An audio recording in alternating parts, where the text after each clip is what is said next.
వేదికగా యువతను సమీకరించి దేశవ్యాప్తంగా గుర్తింపు పొందిన కాక్రోచ్ జనతా పార్టీ సీజేపీ ఇప్పుడు కీలక నిర్ణయం దిశగా అడుగులు వేస్తుంది. రాజకీయాల్లోకి ప్రవేశించాలా లేదంటే ఉద్యమ సంస్థగానే కొనసాగాలా అనే అంశంపై ఇవాళ తుది నిర్ణయం తీసుకోబోతున్నారు. ఈ మేరకు ఆ పార్టీ వ్యవస్థాపకుడు జెన్జీ ఐకాన్ గా గుర్తింపు పొందిన అభిజిత్ దీప్కే తన నివాసంలో కోర్ కమిటీ సభ్యులతో సమావేశం కాబోతున్నారు. పలు రాష్ట్రాల్లోని మద్దతుదారుల నుంచి సేకరించిన అభిప్రాయాల ఆధారంగా భవిష్యత్ కార్యాచరణ ఖరారు చేయబోతున్నారు. సమావేశం ముగిసిన తర్వాత అభిజిత్ దీప్కే మీడియా సమావేశంలో వివరాలు వెల్లడిస్తారు.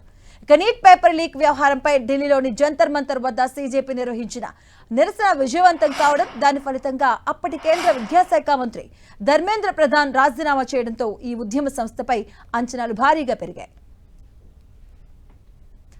ఇదే అంశానికి సంబంధించిన పూర్తి డీటెయిల్స్ మా కరెస్పాండెంట్ గోపి అందిస్తారు. గోపి,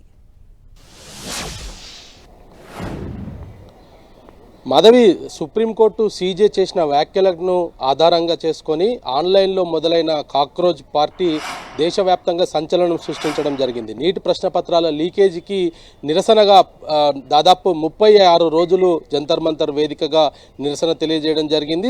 ఈ గత నెల 20వ తేదీన చలో సంసద్ కార్యక్రమం పేరిట నిర్వహించిన ర్యాలీలో హింసాత్మకమైన ఘటనలు చోటు చేసుకోవడంతో పలువురు విద్యార్థులకు గాయాలవ్వడం జరిగింది. దాని తర్వాత జరిగిన పరిణామాలతోటి అప్పటి విద్యాశాఖ మంత్రి ధర్మేంద్ర ప్రధాన్ రాజీనామా వరకు కూడా కొనసాగింది. దీంట్లో కొంత కీలకంగా కేంద్ర ప్రభుత్వం కొన్ని కీలక నిర్ణయాలను కూడా తీసుకోవడంలో సీజేపీ కీలక పాత్ర పోషించిందని చెప్పొచ్చు. ఎందుకంటే విద్యాశాఖలో సిట్ ఏర్పాటుకు సంబంధించి కావచ్చు, లేదా విద్యాశాఖలో పరీక్ష పేపర్ లీకేజీకి వ్యతిరేకంగా తీసుకువచ్చిన చట్ట సవరణ 2024 చట్ట సవరణకు సంబంధించి కావచ్చు, వీటన్నిటి నేపథ్యంలో మరి సీజేపీ చాలా కీలక పాత్ర పోషించిందని చెప్పొచ్చు. మరి ఇటువంటి సీజేపీ ఇప్పుడు రాజకీయ పార్టీగా అవతరించబోతుందా అన్న ప్రశ్న ప్రస్తుతం తలెత్తింది. దీనికి సంబంధించి ఇటీవల అభిజిత్ దీప్కే కూడా కొన్ని కీలక వ్యాఖ్యలు కూడా ఆయన చేశారు.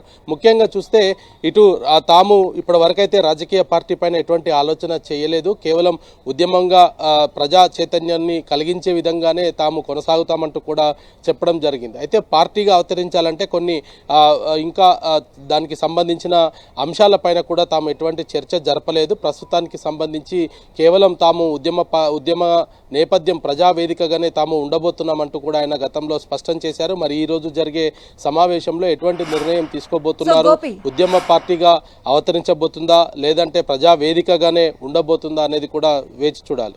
అంటే మీరు అన్నట్టు గతంలో కూడా అభిజిత్ మాట్లాడడం జరిగింది. అంటే ప్రశ్నిస్తాము, విద్యార్థుల సమస్యలపైన ప్రశ్నిస్తాము, రాజకీయ పరంగా మేము వెళ్ళామని గతంలో మాట్లాడారు.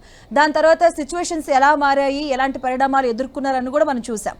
సో ఆ ఎక్స్పెక్టేషన్స్ కూడా అంతే రీతిలో ఇప్పుడు పెరుగుతున్నాయి. సో ఈ రోజు జరగబోయే మీటింగ్లో అంటే రాజకీయ పార్టీగా అవతరించే వరకు ఎంత మేర ఉండే అవకాశం ఉంటుంది?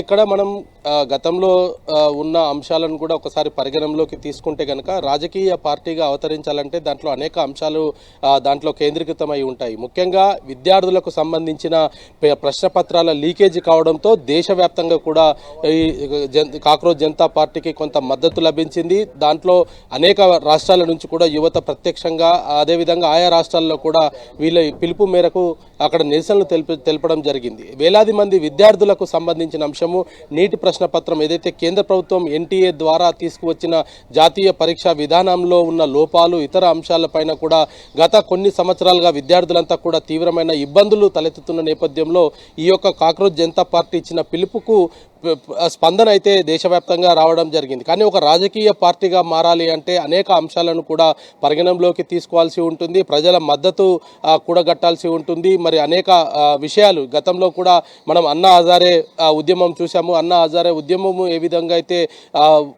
జరిగిందో ఆ తర్వాత జరిగిన పరిణామాలు, ఆ ఉద్యమం నుంచి వచ్చిన నేతలు ఆమ్ ఆద్మీ పార్టీని పెట్టడము, అవినీతి నిరోధకానికి సంబంధించిన పార్టీగా తాము ప్రకటించుకోవడం జరిగింది. ఆ తర్వాత అధికారంలోకి వచ్చిన తర్వాత జరిగిన పరిస్థితులు కూడా మనం చూసాం. వీటన్నిటిని కూడా ప్రజలు చాలా క్షుణ్ణంగా పరిశీలిస్తున్న పరిస్థితి ఒకవైపు కనపడుతుంది. రాజకీయ పార్టీగా మారాలంటే దాంట్లో అనేక అంశాలు కూడా పరిగణనలోకి తీసుకోవాల్సి ఉంటుంది. మరి ప్రజల మద్దతు అభిజిత్కు ఉంది అనేది మాత్రం ఎక్కడ కూడా తెలియట్లేదు. కేవలం విద్యార్థులకు సంబంధించిన అంశం కావడంతో పెద్ద ఎత్తున కూడా ఈ యొక్క నిరసనకు సంఘీభావం తెలపడం జరిగింది. కానీ మరి పొలిటికల్ పార్టీగా వస్తే ఓటు ఈ యొక్క ఈ విద్యార్థులందరినీ కూడా ఓటుగా మలుచుకునేంత పరిస్థితులు అభిజిత్కు ఉన్నాయా లేదా అన్న దానిపైన కూడా ఇంకా కొంత స్పష్టత రావాల్సి ఉంది. మరి రాజకీయ పార్టీగా కనుక ఒకవేళ సీజేపీ అవతరిస్తే మరి రానున్న రోజుల్లో దాని పాత్ర ఏ విధంగా ఉండబోతుంది, ఏ అంశాలతోటి పార్టీ ఆవిర్భవించబోతుంది అన్న దానిపైన కూడా మరి సీజేపీ నేతలు ఒక క్లారిటీ ఇవ్వాల్సి ఉంటుంది. ఎందుకంటే ముఖ్యంగా అవినీతికి సంబంధించిన అంశంలో కావచ్చు లేదా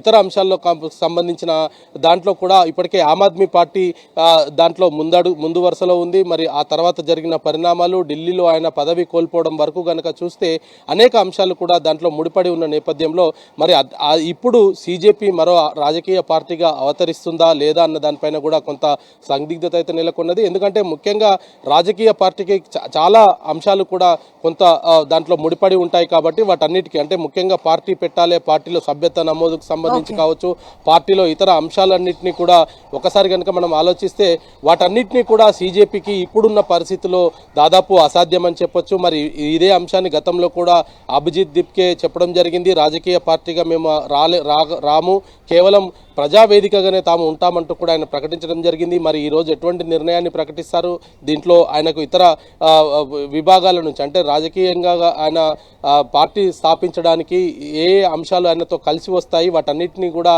ఆయన సమీకరించుకున్న తర్వాతే పొలిటికల్ పార్టీకి సంబంధించిన ప్రకటన ఉంటుందనేది మాత్రం స్పష్టమవుతుంది. Right, thank you Gopi.